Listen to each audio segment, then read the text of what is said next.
When we observe how life takes its course around us, how it throws its waves into our inner life, into everything we are destined to feel, to suffer, or to delight in during our present existence on the earth, we can think of several groups or kinds of experiences.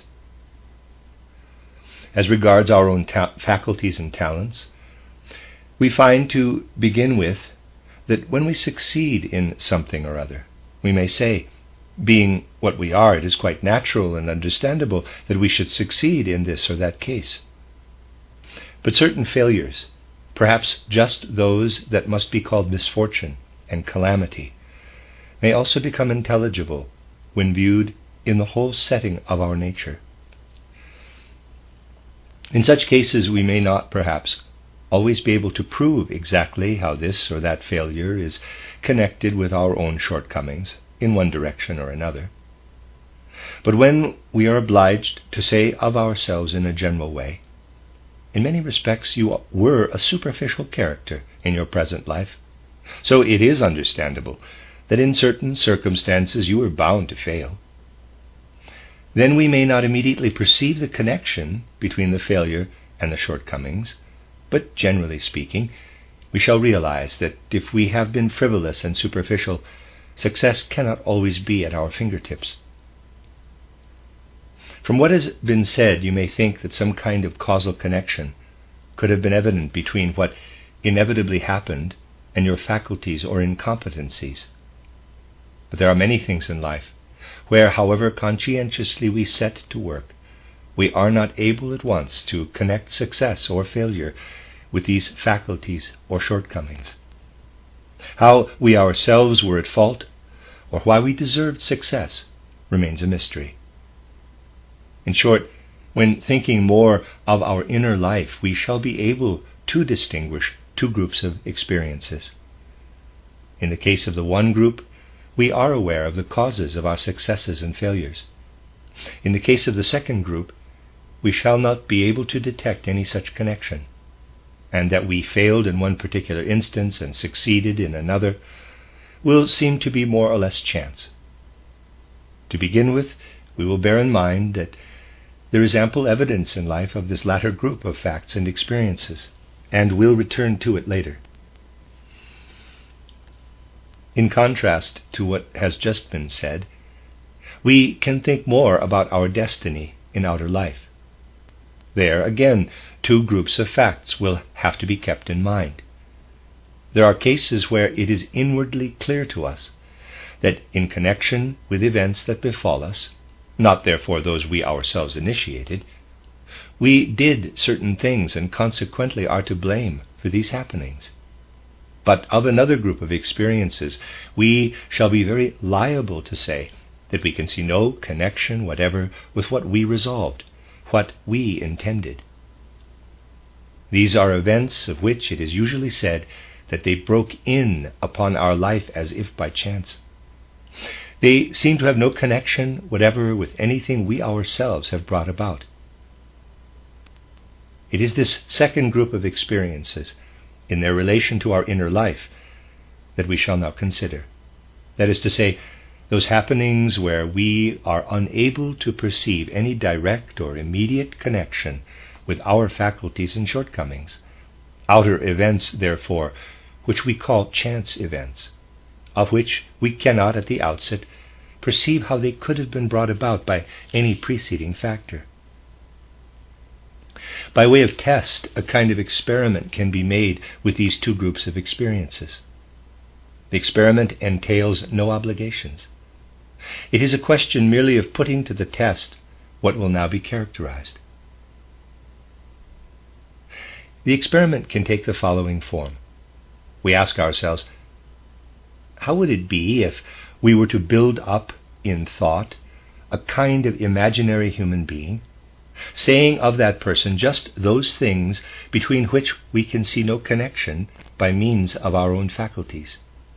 We endow this imaginary person with the qualities and faculties that have led, in our own case, to these incomprehensible happenings.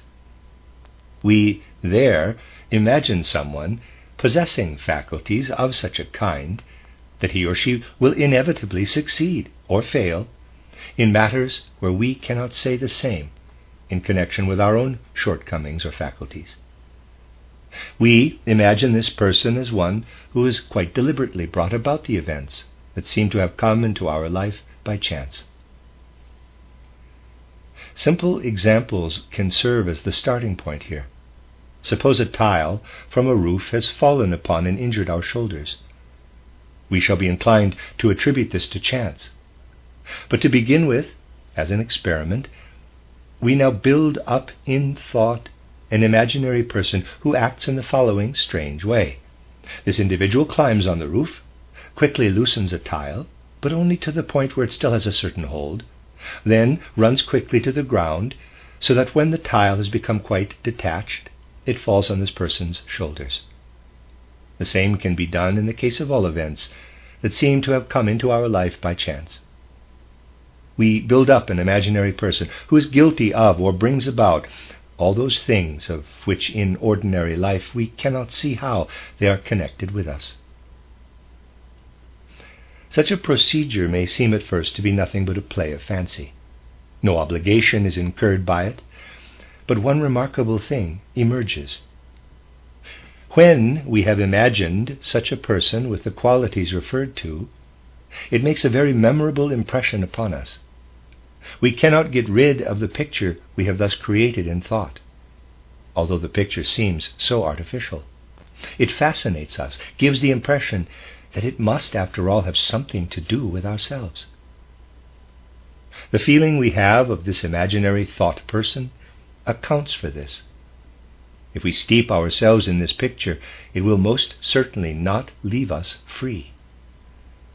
A remarkable process then takes shape within our soul, an inner process that is enacted in human beings all the time.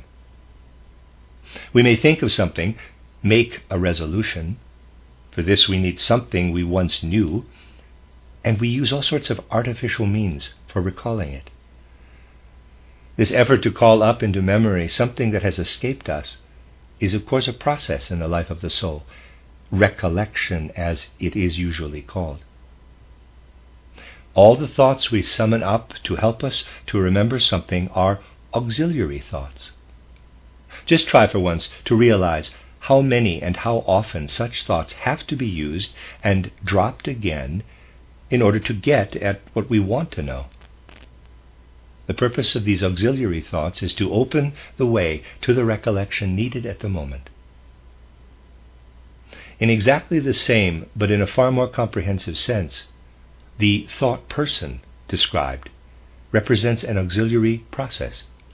Such a person never leaves us alone, but is astir in us in such a way that we realize this person lives in us as a thought, as something that goes on working, that is actually transformed within us into the idea, the thought, which now flashes up suddenly into our soul in the ordinary process of recollection.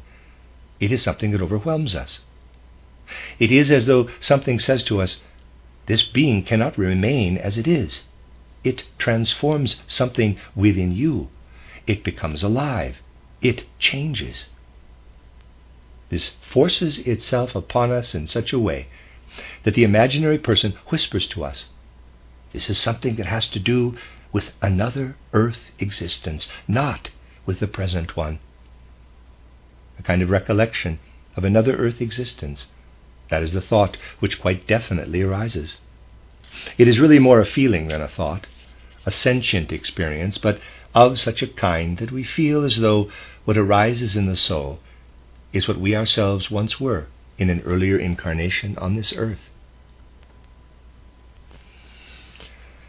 Anthroposophy, regarded in its entirety, is by no means merely a sum total of theories, of presentations of facts, but it gives us directives and indications for achieving our aspirations. Anthroposophy says, if you carry out certain exercises, you will be led nearer to the point where recollection is easier for you. It can also be said, and this is drawn from the sphere of actual experience, if you adopt this procedure, you get an inner impression, a sentient impression of the person you were in an earlier life. we there achieve what may be called an extension of memory. What discloses itself to us is, to begin with, a thought reality only, as long as we are building up the imaginary person described. But this imaginary person does not remain a thought being. Through inner transformation, this person becomes sentient impressions, impressions in the life of soul. And while this is going on, we realize that this experience has something to do with our earlier incarnation. Our memory extends to this earlier incarnation. In this present incarnation, we remember those things in which our thoughts participated. But in ordinary life, what has played into our life of feeling does not so easily remain vivid and alive. If you try to think back to something that caused you great pain 10 or 20 years ago, you will be able to recall the mental picture of it without difficulty. You will be able to cast your thoughts back to what then took place. But you cannot recapture the actual, immediate experience of the pain felt at the time. The pain fades. The remembrance of it streams into the life of ideation. What has here been described is a memory in the soul, a memory belonging to the life of feeling. And as such, we actually feel our earlier incarnation. There does, in fact, arise what may be called a remembrance of earlier incarnations. It is not possible immediately to perceive what is playing over into the present incarnation, what is actually the bearer of the remembrance of earlier incarnations. Consider how intimately our thoughts are united with what gives expression to them, with our speech and language. Language is the embodiment of the world of thoughts and ideas. In each life, every human being has to learn the language anew. A child of the very greatest philologist or linguist has to learn the mother tongue by dint of effort. There has yet to be a case of a grammar school child learning Greek with ease, because the Greek they had spoken in earlier incarnations was rapidly remembered. The poet Hebel jotted down 1 or 2 thoughts for the plan of a drama he intended to write. It is a pity that he did not actually carry out this project, for it would have been an extremely interesting drama. The theme was to have been that Plato, reincarnated as a schoolboy, received the very lowest marks for his understanding of the Plato of old. We need not remind ourselves that some teachers are severe or pedantic. We realize that what Hebel jotted down is due to the fact that the element of thought, which is also in play in the mental pictures of immediate experiences, is limited more or less to the present incarnation.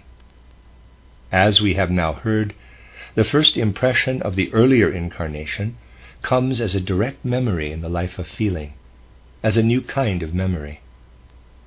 The impression we get when this memory arises from the imaginary person we have created in thought is more like a feeling, but of such a kind that we realize the impression comes from some being who once existed and who you yourself were. Something that is like a feeling arising in an act of remembrance is what comes to us as a first impression of the earlier incarnation. The creation of an imaginary person in thought is simply a means of proving to us that this means is something that transforms itself into an impression in the life of soul, or the life of feeling. Everyone who comes to anthroposophy has the opportunity of carrying out what has now been described. And if people do so, they will actually receive an inner impression, of which, to use a different illustration, they might speak as follows. Quote, I once saw a landscape. I have forgotten what it actually looked like, but I know it delighted me. Close quote. If this happened during the present life, the landscape will no longer make a very vivid impression of feeling. But if the impression of the landscape came from an earlier incarnation, the impression will be particularly vivid. In the form of a feeling, we can obtain a very vivid impression of our earlier incarnation. And if we then observe such impressions objectively, We may at times experience something like a feeling of bitterness, bittersweetness, or acidity from what emerges as the transformation of the imaginary thought person.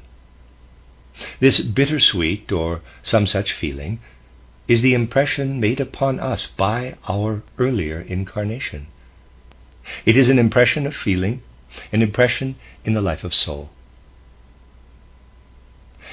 The endeavor has now been made to draw attention to something that can ultimately promote in every human being a kind of certainty of having existed in an earlier life. Certainty through having engendered a feeling of inner impressions which we know were most definitely not received in this present life. Such an impression, however, arises in the same way as a recollection arises in ordinary life. We may now ask, quote, how can one know that the impression is actually a recollection? Close quote.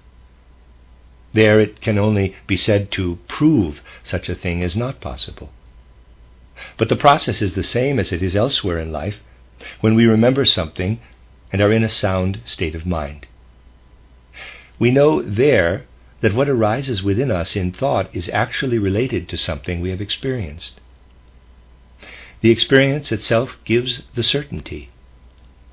What we picture in the way indicated gives us the certainty that the impression which arises in the soul is not related to anything that had to do with us in the present life, but to something in the earlier life. We have there called forth in ourselves by artificial means something that brings us into connection with our earlier life. We can also use many different kinds of experiences as tests and eventually awaken in ourselves feelings of earlier lives. Here again, from a different aspect, the experiences we have in life can be divided into groups. In the one group may be included the sufferings, sorrows, and obstacles we have encountered. In a second group may be included the joys, happinesses, and advantages in our life. Again, as a test, we can take the following standpoint and say, yes, we have had these sorrows, these sufferings. Being what we are in this incarnation with normal life running its course, our sorrows and sufferings are dire misfortunes, something that we would gladly avoid. By way of a test, let us not take this attitude, but assume that for a certain reason we ourselves brought about these sorrows, sufferings, and obstacles, realizing that owing to our earlier lives, if there have actually been such lives, we have become in a sense more imperfect because of what we have done. After all, we do not only become more perfect through the successive incarnations, but also in a certain respect more imperfect. When we have affronted or injured some human being, are we not more imperfect than we were before? We have not only affronted that person, we have taken something away from ourselves. As a personality taken as a whole, our worth would be greater if we had not done this thing. Many such actions are marked on our score, and our imperfection remains because of them. If we have affronted some human being and desire to regain our previous worth, what must happen? We must make compensation for the affront. We must place into the world a counterbalancing deed. We must discover some means of compelling ourselves to overcome something. And if we think in this way about our sufferings and sorrows, we shall be able to, in many instances, to say, these sufferings and sorrows, if we surmount them, give us strength to overcome our imperfections. Through suffering, we can make progress. In normal life, we do not think in this way. We set our face against suffering. But we can also say the following: every sorrow, every suffering, every obstacle in life should be an indication of the fact that we have within us a person who is cleverer than we ourselves are. Although the person we ourselves are is the one of whom we are conscious, we regard this person for a time as being the less clever. Within us we have a cleverer person who slumbers in the depths of our soul. With our ordinary consciousness, we resist sorrows and sufferings, but the cleverer person leads us toward these sufferings in defiance of our consciousness, because by overcoming them, we can strip off something. The cleverer person guides us to the sorrows and sufferings, directs us to undergo them. To begin with, this may be an oppressive thought, but it carries with it no obligation.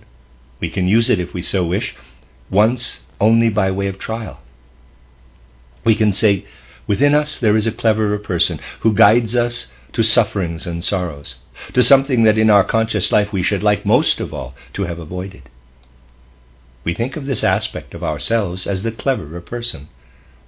In this way we are led to the realization that many find disturbing, namely that this cleverer person guides us always toward what we do not like. This, then, we will take as an assumption. There is a cleverer person within us who guides us to what we do not like in order that we may make progress. But let us still do something else. Let us take our joys, our advantages, our happinesses, and say to ourselves, again by way of trial, how would it be if you were to conceive the idea, irrespectively of how it tallies with the actual reality, that you have simply not deserved these happinesses, these advantages? They have come to you through the grace of higher spiritual powers. It need not be so in every case, but we will assume by way of a test that all our sorrows and sufferings were brought about because the cleverer person within us guided us to them, because we recognize that in consequence of our imperfections they were necessary for us, and that we can overcome them only through such experiences. And then we assume the opposite, that our happinesses are not due to our own merit, but have been bestowed upon us by spiritual powers. Again, this thought may be a bitter pill for the vain to swallow. But if, as a test, we are capable of forming such a thought with all intensity, we will be led to the feeling, because again it undergoes a transformation, and insofar as it lacks effectiveness, rectifies itself. In you there lives something that has nothing to do with your ordinary consciousness, that lies deeper than anything you have experienced consciously in this life. There is a cleverer person within you who gladly turns to the eternal, divine spiritual powers pervading the world. Then it becomes an inner certainty that behind the outer there is an inner, higher individuality. Through such thought exercises we grow to be conscious of the eternal, spiritual core of our being, and this is of extraordinary importance. So, there again we have something which it lies in our power to carry out. In every respect, anthroposophy can be a guide, not only toward knowledge of the existence of another world, but toward feeling oneself as a citizen of another world, as an individuality who passes through many incarnations. There are experiences of still a third kind. Admittedly, it will be more difficult to make use of these experiences for the purpose of gaining an inner knowledge of karma and reincarnation. But even if what will now be said is difficult, it can again be used by way of trial.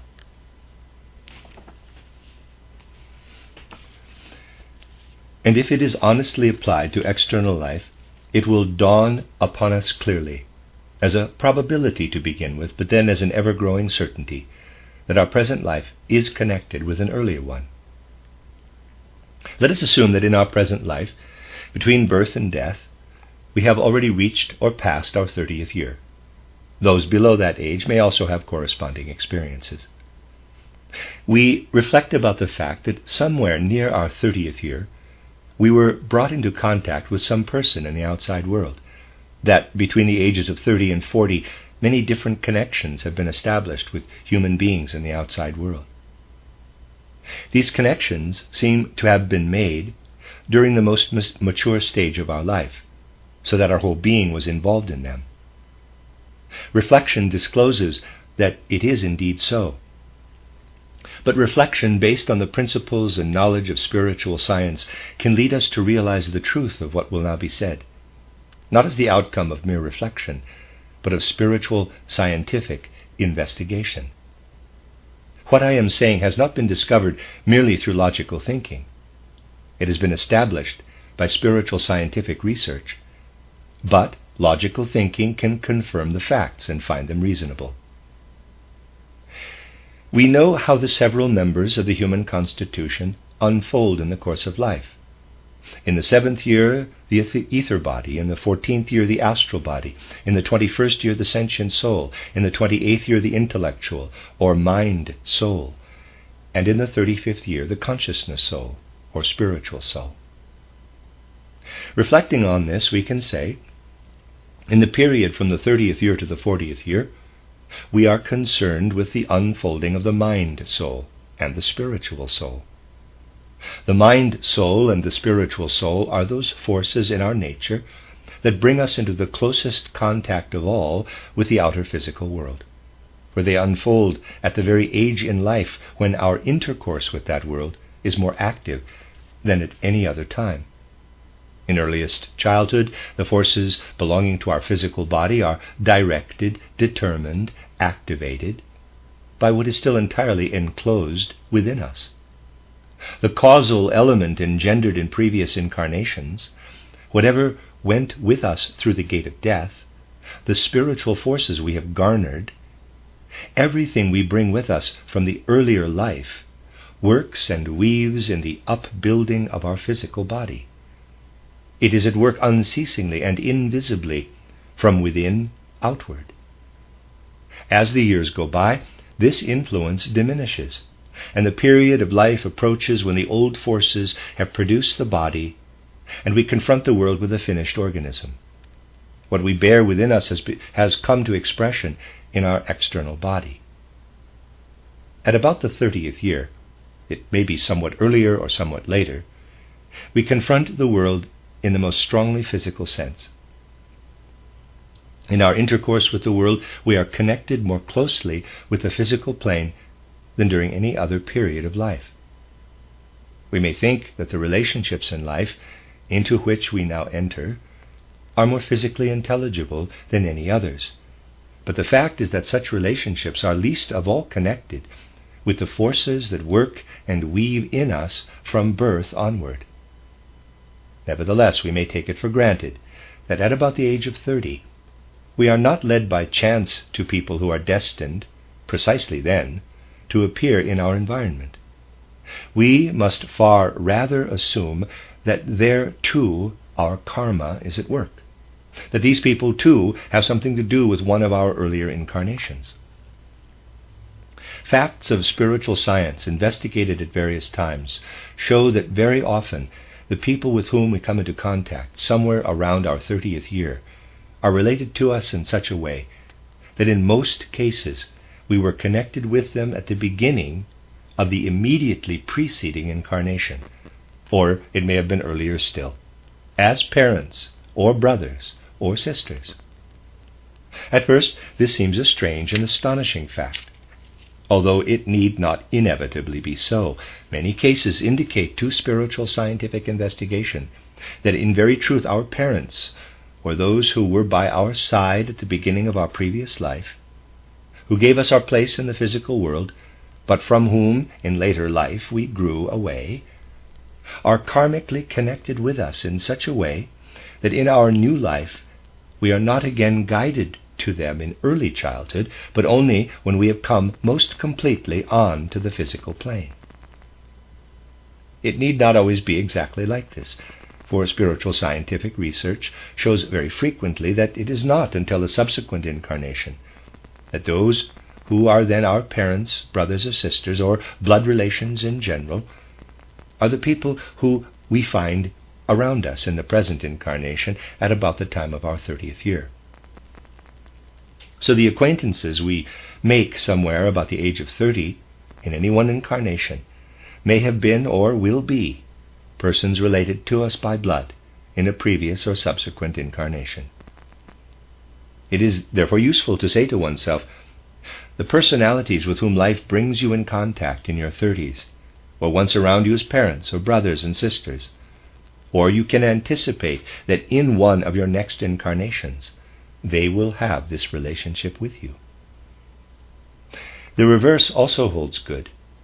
If we think of those personalities whom we choose least of all voluntarily through forces suitable for application on the physical plane, that is to say, our parents, our brothers and sisters who were around us at the beginning of life, if we think of these personalities, we shall very often find that precisely those who accompany us into life from childhood onward were deliberately chosen by us in another incarnation to be near us while we were in the 30s. In other words, in the middle of the preceding life, we ourselves chose out those who in the present life have become our parents, brothers or sisters. So the remarkable and very interesting fact emerges that our relationships with the personalities with whom we come to be associated are not the same in the successive incarnations. Also, that we do not encounter these people at the same age in life as previously. Neither can it be said that exactly the opposite holds good. Furthermore, it is not the personalities who were with us at the end of an earlier life, who are connected in a different incarnation with the beginning of our life, but those with whom we were associated in the middle period of life. So, neither those personalities with whom we are together at the beginning of life, nor those with us at its end, but those with whom we come into contact in the middle of life were around us as blood relations at the beginning of an earlier incarnation. Those who were around us then, when our life was beginning, appear in the middle of our present life. And of those who are around us at the beginning of our present life, we can anticipate that we shall find ourselves together with them in the middle of one of our subsequent incarnations, that they will then come into connection with us as freely chosen companions in life. Karmic relationships are indeed mysterious. What I have now said is the outcome of spiritual scientific investigation.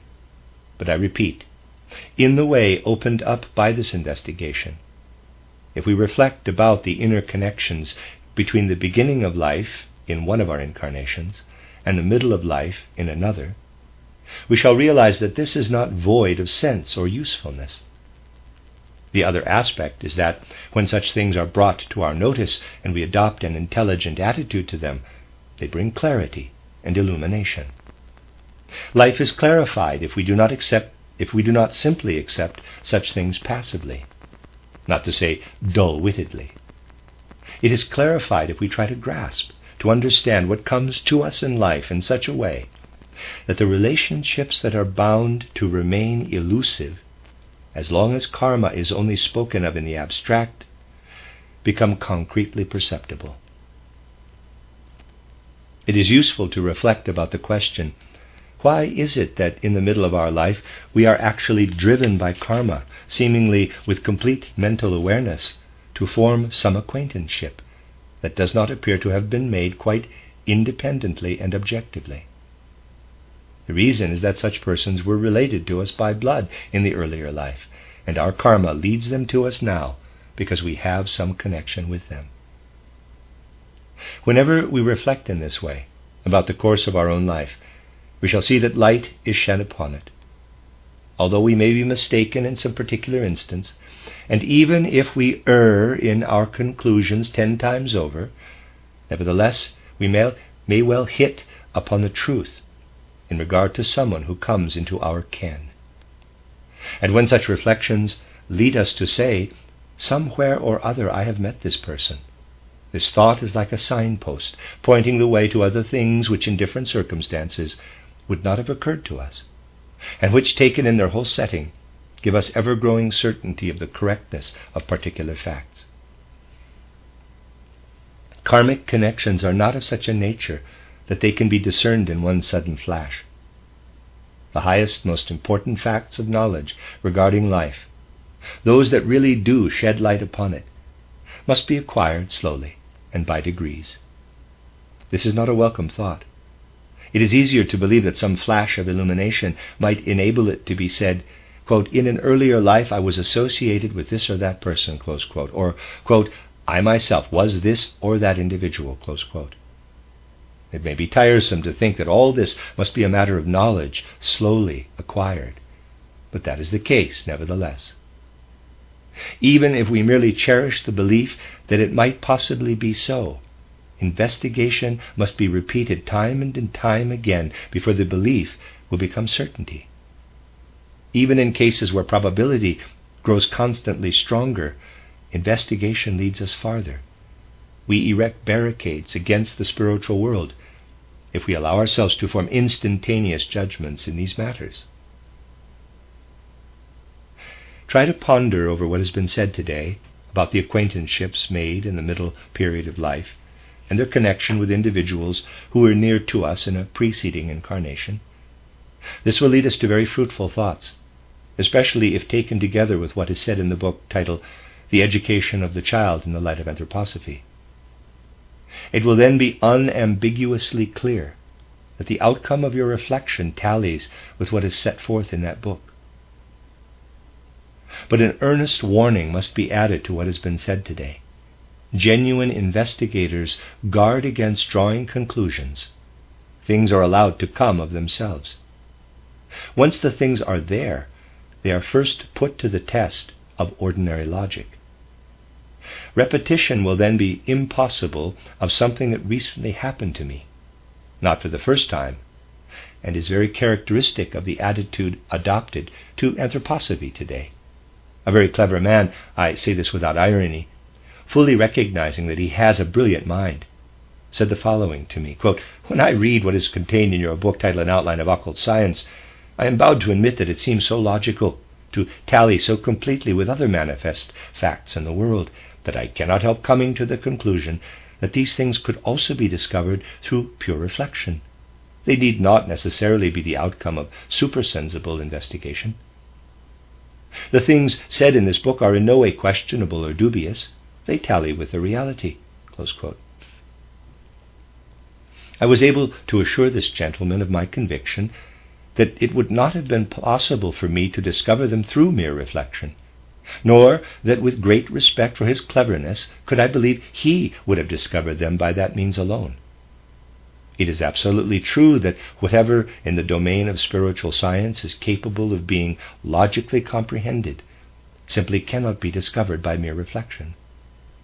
The fact that some matter can be put to the test of logic and then grasped should be no ground for doubting its spiritual scientific origin.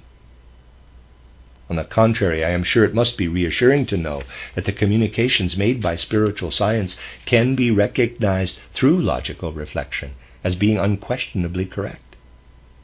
It cannot possibly be the ambition of a spiritual investigator to make illogical statements for the sake of inspiring belief. As you see, spiritual investigators themselves cannot take the standpoint that they discover such things through reflection. But if we reflect about things that have been discovered by the methods of spiritual science, they may seem quite logical, even too logical, to allow us to believe any longer that they actually come from spiritual scientific sources. And this applies to everything said to have been the outcome of genuine spiritual scientific investigation. If the things that have been said today seem grotesque to begin with, try for one to apply logical thinking to them. Truly, if spiritual facts had not led me to these things, I should not have deduced them from ordinary logical thinking. But once they have been discovered, they can be put to the test of logic. And then it will be found that the more meticulously and conscientiously we set about testing them, the more clearly it will emerge that everything tallies. Even in the case of matters where accuracy cannot really be tested, from the very way in which the various factors fit into their settings, it will be found that they give the impression of being not only in the highest degree probable, but bordering on certainty, as in the case, for example, of what has been said about parents and brothers and sisters in one life, and acquaintances made in the middle of another life. Moreover, such certainty proves to be well-founded when things are put to the test of life itself. In many cases we shall view our own behavior and that of others in a quite different light, if we confront someone we meet in the middle period of life as if, in the preceding life, the relationship between us had been that of parent, brother, or sister. The whole relationship will thereby become much more fruitful than if we go through life with drowsy inattentiveness. And so we can say, more and more, anthroposophy becomes something that does not merely give us knowledge of life, but directives as to how to conceive of life's relationships in such a way that light will be shed upon them, not only for our own satisfaction, but also for our conduct and tasks in life.